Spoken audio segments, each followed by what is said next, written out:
கடவுளே உன்னை வாழ்த்தினா கூட ஒரு கணவன் மனைவியை வாழ்த்துற மாதிரி, ஒரு மனைவி கணவனை வாழ்த்துற மாதிரி இருக்கிற சக்தி எந்த வாழ்த்துக்கும் கிடையாது. ஒரு ஆண்மகன் ஆண்டவன் ஆகலாம். எப்போ?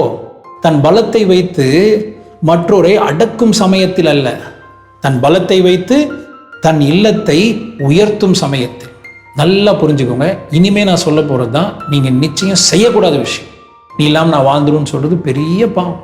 உன் வாழ்க்கை உன் கர்மா தான் நிர்ணயிக்கும். குடும்பத்தோட முதல் ஆணி வேறே உன்னுடைய கணவனோ மனைவியோ தான். அப்போ இதை புரிஞ்சுக்கிறது உச்சகட்ட ஆன்மீக ரகசியம் தான்.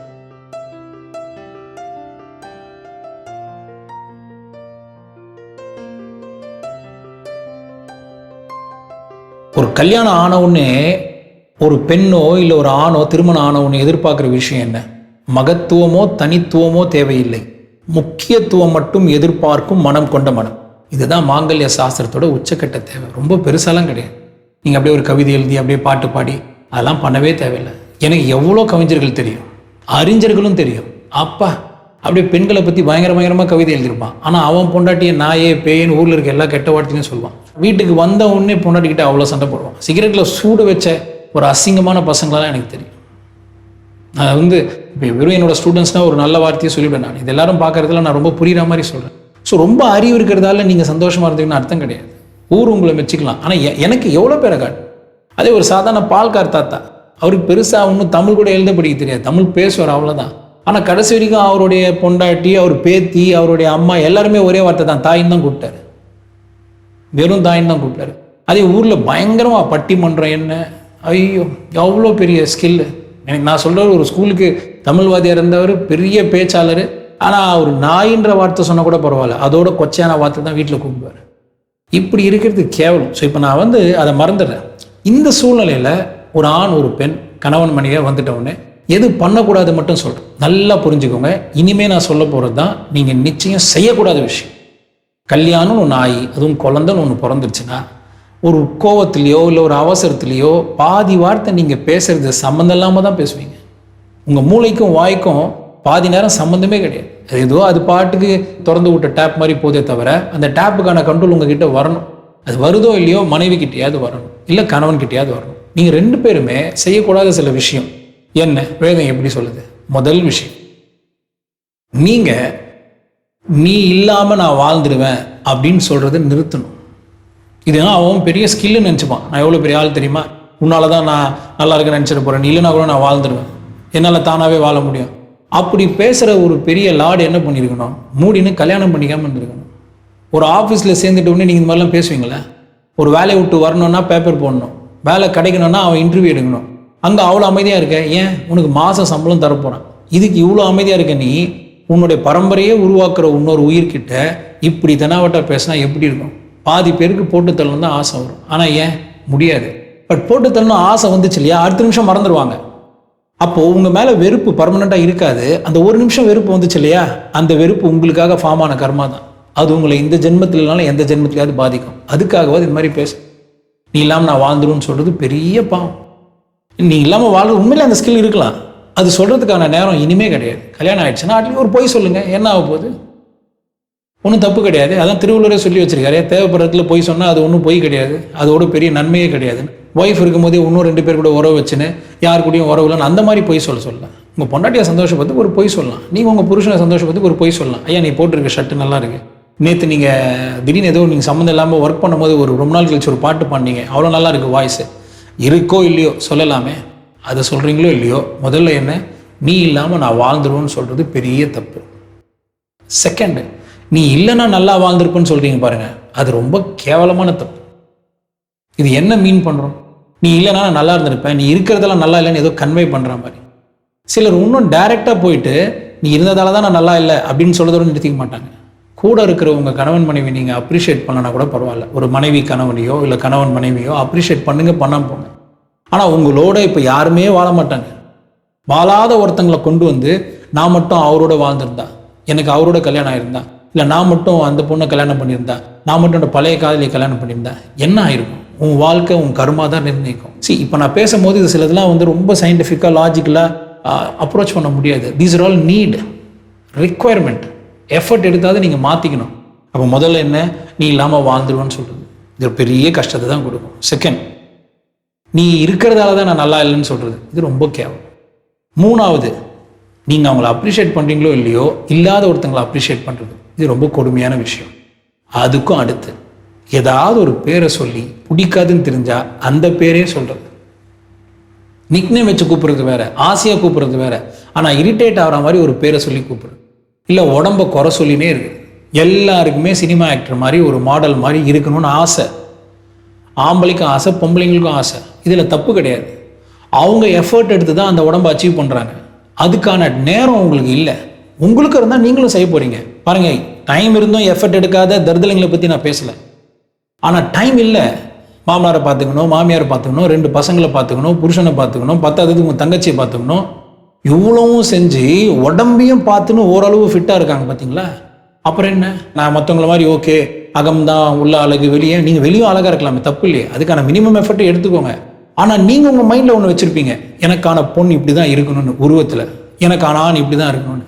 அது அச்சீவ் ஆகலைன்னா என்ன தப்பு? அதுக்கான நேரம் இல்லாதால தான் அப்படி இருக்காங்க. அதனால் அழகு ரொம்ப முக்கியம், ஒத்துக்கிறேன். ஆனால் அதோட ஆரோக்கியம் ரொம்ப அவசியம். அது அவங்க ஆரோக்கியமாக இருக்காங்களான்னு பாருங்கள். அதை விட்டுட்டு இந்த பாடி ஷேமிங் பண்ணுறது, பேர் வச்சு சொல்கிறது பெரிய தப்பு. ஐயா இதெல்லாம் ஆன்மீகமானு கேட்டால், ஆன்மீகம்னா என்ன கன்றாவே நினச்சிருக்கீங்க? எருமாட்டுக்கும் பசுமாட்டுக்கும் கழுதைக்கும் வௌவாலுக்குமா?